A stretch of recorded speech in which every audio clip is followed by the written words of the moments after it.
Hi everyone, today we will talk about how to fix or how to solve the problem of keeps closing on the application of Discord. You will click on settings. In this page, you will go to apps, default apps, app settings. In this page here, you will search about Discord app. In this page of app info, you will click on first stop and you will click OK. Here you will enter to the window of storage. Then we click on clear cache.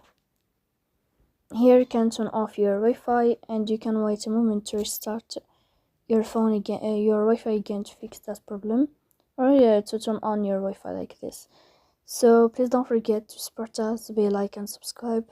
See you next time in another video, and thank you for your watching and your attention.